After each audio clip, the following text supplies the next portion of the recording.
ओम शांति। प्रजापिता ब्रह्मा बाबा के बाद जगत अम्बा सरस्वती का स्थान तो अपनी रीति से सर्व महान है। यज्ञ की स्थापना में उनकी शिरोमणि पवित्रता, घोर तपस्या, अटूट निश्चय इत्यादि की तो जितनी महिमा की जाए उतनी कम है। जिन्होंने उनके मुखमंडल को देखा उनसे पूछिए कि वे कुदरत की क्या कमाल थी। उनको देख करके महाअज्ञानी भी कहे उठता था, माँ ओ मेरी माँ।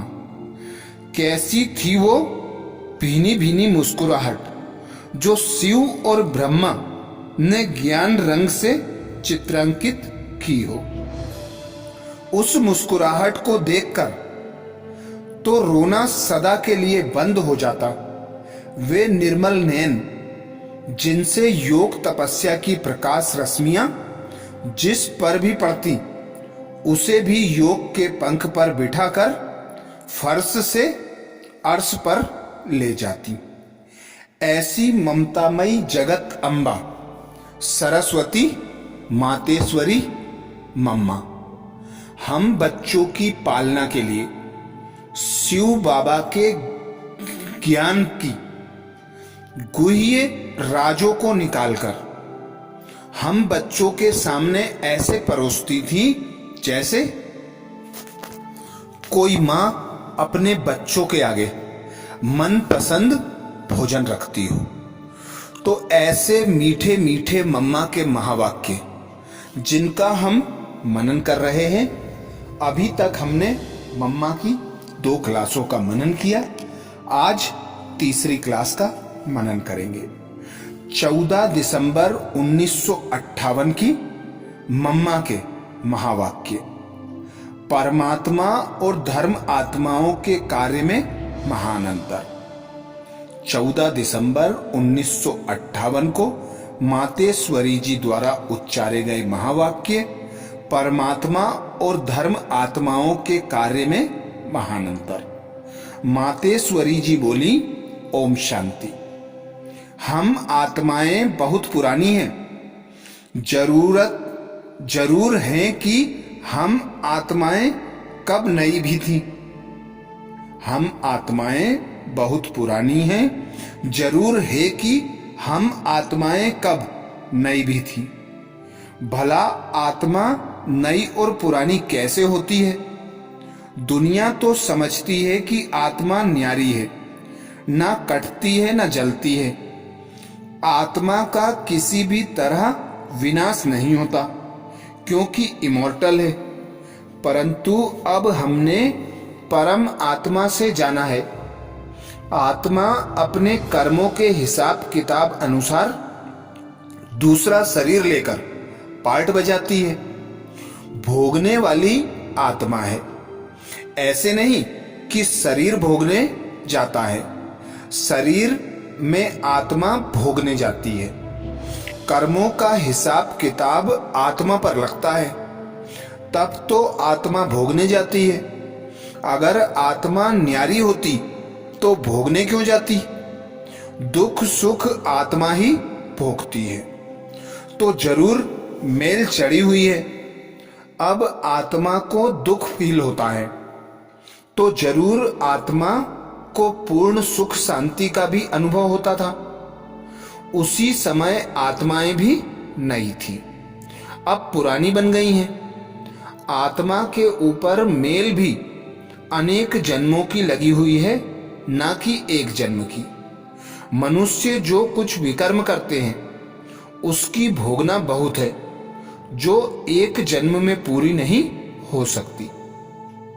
अनेक जन्मों की मेल चढ़ते चढ़ते आत्मा अब अंतिम स्टेज पर आ पहुंची है। ऐसी तमोगुणी आत्माओं को फिर स्वच्छ बनाने परमात्मा को आना पड़ता है। 5 भूतों ने ही इस तमोगुणी अवस्था में लाया है। पहले पहले आत्माओं की संख्या भी कम थी, फिर वृद्धि होती गई। पार्ट में आने से मेल चढ़ती गई। आत्माएं सभी इकट्ठी तो नहीं जाती हैं, झाड़ तो धीरे धीरे वृद्धि को पाता है। गीता में भी महावाक्य हैं कि मनुष्य सृष्टि उल्टा झाड़ है। उल्टा क्यों है? क्योंकि इसकी जड़ ऊपर है। सब आत्माएं निराकारी दुनिया से आती हैं तो जड़ वहां रही ना। अब सब आत्माएं तमोगुणी हैं। इन्हों को स्वच्छ बनाना सो तो एक ही समर्थ का काम है और उनकी गतिमत वही जाने।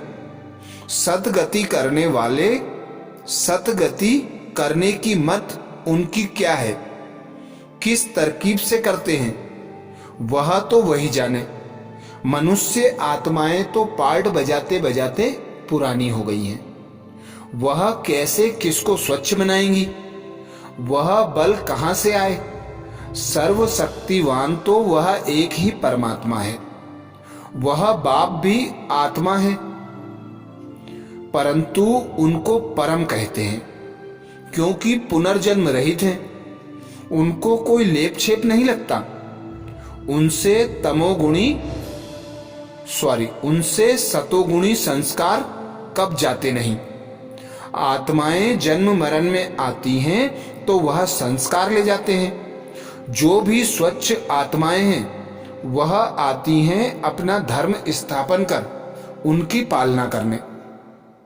परमात्मा आते हैं सबको वापस ले जाने और साथ साथ फिर नई दुनिया की स्थापना कराते हैं, तो उनके काम निराले हुए। परमात्मा का कर्तव्य ही अपना है। आत्माएं अपने संस्कारों सहित अनादि हैं। इन्हों को अनेक जन्मों का पार्ट भी कैसे बजाना होता है वह भी समझना है। ऐसे नहीं कि आत्मा परमात्मा से मिली हुई एक ही चीज है। हर एक आत्मा के भिन्न भिन्न संस्कार हैं। क्राइस्ट, बुद्ध आदि भल स्वच्छ आत्माएं हैं, परंतु उन सबके भी भिन्न भिन्न संस्कार हैं। अपना अपना कर्तव्य है, तो स्वच्छ आत्माओं में भी भिन्नता हुई ना। यह सब नॉलेज परमात्मा ही दे सकते हैं, जो अनादिकाल से जानते हैं। अर्जुन को भी कहा जाता है ना कि मुझ एक को जानने से तुम सब कुछ जान जाएंगे। हर चीज का नॉलेज मिल जाता है। तो परमात्मा सब में मिला हुआ नहीं है, उनके कर्तव्य ही निराले हैं। आत्मा ही आत्मा से मिलकर एक नहीं हो सकती, तो परमात्मा से मिलकर एक कैसे हो सकती है? सतयुग में आत्माएं पवित्र हैं, कर्म बंधन के हिसाब किताब से उस स्टेज में जीवन मुक्त हैं। उसी समय मेल नहीं रहती, फिर अपने अपने पार्ट में आने से संस्कारों की मेल चढ़ती जाती है। मनुष्य के भिन्न भिन्न संस्कार, भिन्न भिन्न एक्टिविटी, यह किस आधार पर है? इस भिन्नता की भी स्टेज है। आत्माएं अपनी तमोगुणी स्टेज में भी अपने अपने संस्कार वाली हैं। रजो में भी भिन्नता है तो तमो में भी भिन्नता है। सतयुग में जब जीवन मुक्त है, यथा राजा रानी तथा प्रजा, तो यह राजा रानी प्रजा सब थे ना। भिन्नता ना होती तो सब राजाएं होते। प्रजा है तो राजा अवश्य है। सब राजा हो तो फिर खेल ही ना हो। इन सभी महीन बातों को बुद्धि से समझना है, विवेक को खोलना है। परमात्मा आकर अनुभव विवेक के आधार पर समझाते हैं। राइट रॉन्ग क्या है सो सोचना है जरूर। कहते हैं भगवान ने ऐसा खेल क्यों रचा? बच्चों को दुखी करना, क्या यह बाप का खेल है? बाप कहते हैं कि मैंने जो खेल रचा है उसमें भिन्नता थी। मैंने सुख का खेल रचा, यह तो फिर मनुष्यों ने मुझको भूलकर अपने को भुलाया है और अपने लिए कर्मभोग बनाया है। मैंने तो ऐसे कर्मभोग से छुड़ाया था, तब तो मुझे दुख हरता सुख करता कहा जाता है। यह है समझने की बात। वह सुनने वाला भी रेगुलर चाहिए, क्योंकि गुह्य पढ़ाई होती जाती है। भल वही बात 10 बार सुनी होगी, परंतु कोई दिन वह बात पूरी रीति बुद्धि में बैठ जाएगी। रेगुलर पढ़ने से ही पूरी धारणा होगी। विनाशी पद पाने में भी रेगुलर पढ़ाई होती है ना। यह भी पढ़ाई है और इनका टाइम भी यह थोड़ा सा है। ऐसे नहीं कि परंपरा गुरुओं की गद्दी चलती है, नहीं। परमात्मा तो कहते हैं सतगुरु हूं ही मैं एक, मैं ही सदगति देता हूं। सदगति को ही प्रारब्ध कहेंगे, दुर्गति को प्रारब्ध नहीं कहा जाता। सिर्फ सत्य सत्य कहने से ना कल्याण हुआ है ना होने वाला है। हर बात को विवेक से समझना चाहिए। मंजिल बरोबर ऊंच है। विकारों को पूरा जीतना है, तब तो संपूर्ण बनेंगे। विकारों से युद्ध करनी है। मातेश्वरी जी कहती, विकारों को पूरा जीतना है तब तो संपूर्ण बनेंगे। विकारों से ही युद्ध करनी है। इसमें अगर खुद नहीं पहुंच सकते तो शांत में रहें। औरों को भी शांति में विघ्न डालना, ऐसे को कल्प पहले भी परमात्मा ने कहा है। राहु और भस्मासुर। मम्मा कहती, अगर इसमें अगर खुद नहीं पहुंच सकते तो शांत में रहें। औरों की शांति में विघ्न डालना, ऐसे को कल्प पहले भी परमात्मा ने कहा है। राहु और भस्मासुर अपने को ही भस्म कर देते हैं।